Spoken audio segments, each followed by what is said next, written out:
Many filmmakers borrow from other art forms. Music shapes a film's rhythm and emotion, theater influences its staging, and literature inspires storytelling. But how does a film change when it's approached like a painting?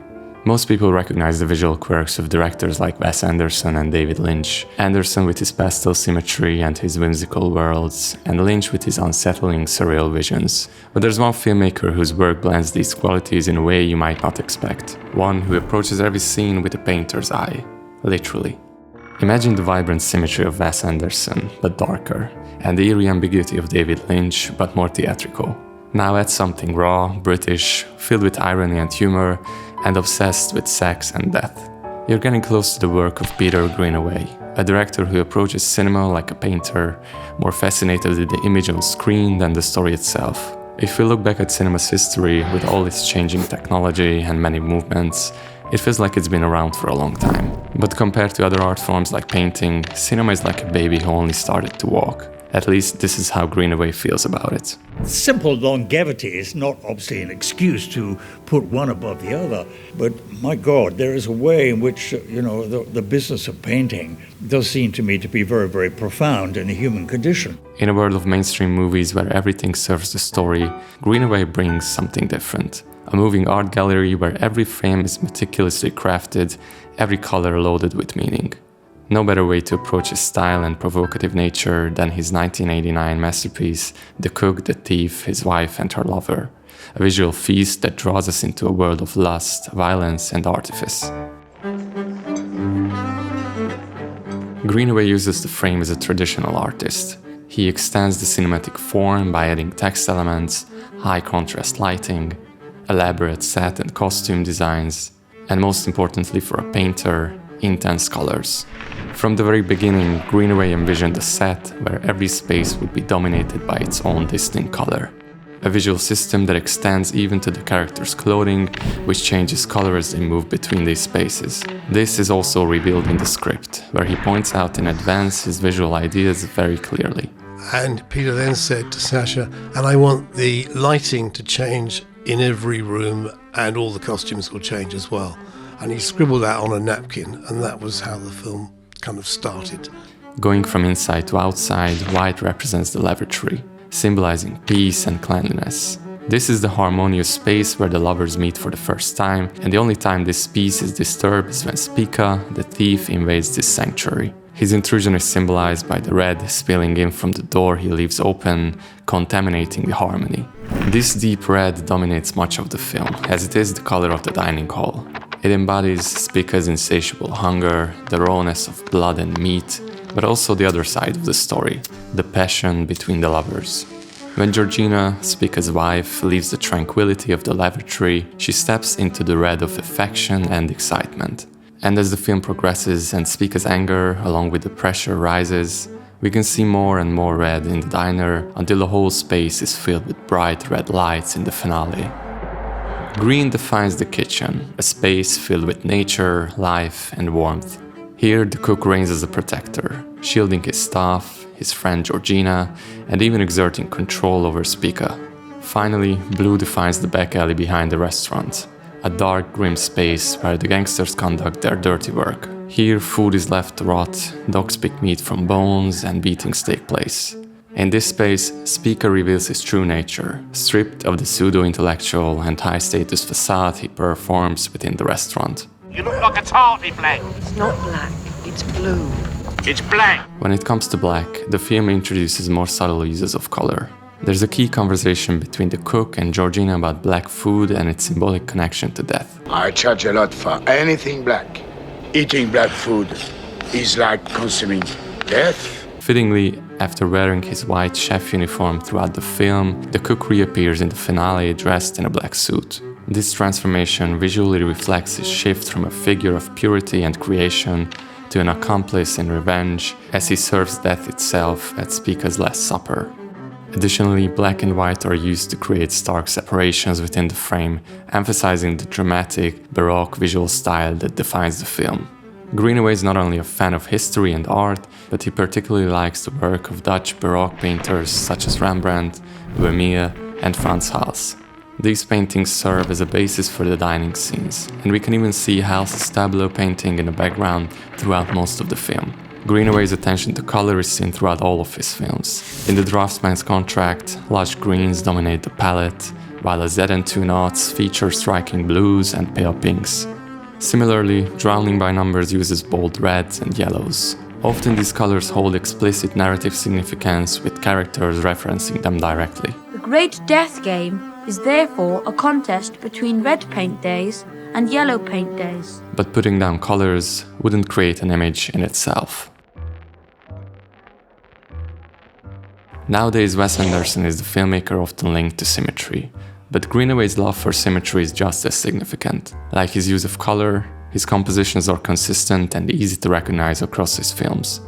Symmetry, though, is only part of what defines his style. His knowledge and appreciation of painting allow him to create images that often reference classic works. I already mentioned the Hell's painting and his interest in tableaus, especially around the dining table, but another interesting reference is Mantegna's The Lamentation of Christ.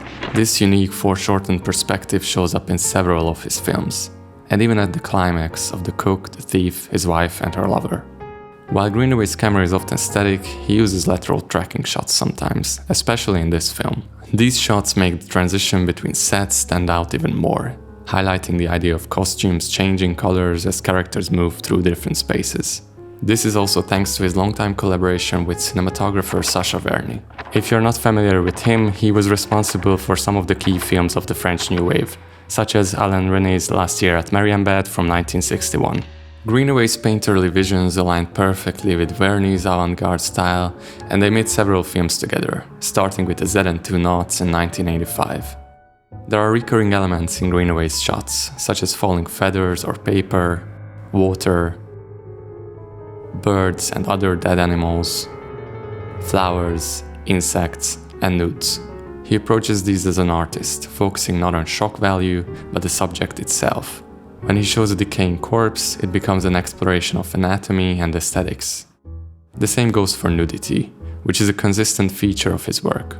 Greenaway doesn't treat the human body as inherently sexual. Instead, he reveals it in its most natural form, giving it an almost mythical presence. His characters aren't just naked in love scenes, as is typical in most modern Western films. Instead, he references art and the study of the human body as a subject in an image. Greenaway is not only drawn to nudity as an archetype from paintings, but also frequently uses still life imagery. He fills his frames with flowers, fruits, and insects, emphasizing and exaggerating the importance of nature in his films. He often said that artists have one or two ideas they explore throughout their lives, which explains why we see repeated elements both visually and thematically in his work. His biggest fascination always remained with sex and death. Eros and Thanatos. There are two factors. Two people to make you, and I'm very sorry you're going to die. If we want to simplify it, Greenaway's films always revolve around sex, nudity, evolution, decay, and death. Looking at his most popular works from the 80s and 90s, the films almost always begin or end with the death of at least one character. In The Cook, the Thief, his wife, and her lover, death is intertwined with eating and cannibalism. Spica's excessive hunger and passion for fine dining ultimately led to his downfall. When he begins to suspect his wife of having a lover, he declares, I'll kill him and I'll eat him! Greenaway, with his signature irony, makes him eat his words, quite literally. In the finale, Georgina forces Spica to consume Michael's corpse. With this, the thief's metaphor becomes a reality. Copulation also plays a significant role in this film. Georgina and Michael initially connect through physical intimacy, remaining silent during their first meetings. It's only when Spica's presence intrudes that they are forced to speak. The irony lies in Michael's quiet demeanor, which contrasts sharply with Spica's loud and vulgar objectification of Georgina. Michael, though silent, proves to be a much better lover, while Spica, despite his constant talk about sex and Georgina's body, is revealed to be both unwilling and unable to be intimate with her. Greenaway masterfully intertwines the corporeal hunger of Spica with the intellectual hunger of Michael. Food and books become inseparable from death as we see Michael's corpse grotesquely fed with pages from the French Revolution. This contrast highlights one of Greenaway's clever satirical touches, emphasizing action over empty words. Greenaway's fascination with death, or Thanatos, is not just a narrative theme, It is also presented on screen in its most raw and unfiltered form. In the ZN2 Knots, most of the film is set in a zoo, where Greenaway includes time-lapse shots of various animals decomposing, reflecting his fascination with decay and the passage of time. Similarly, in Drowning by Numbers, one of the central characters is a coroner, whose son Smut shares an equal fascination with death and anatomy, mirroring the director's own interests. While these elements might sound provocative or disturbing, Greenaway's approach is far from gratuitous. Instead, it offers a voyeuristic lens on nature and topics rarely explored in such depth. These grim, baroque images are far from realistic, a distinction Greenaway is always keen to emphasize. When you watch a Greenaway film, it's not a slice of life, it's not a window on the world, it's just a film.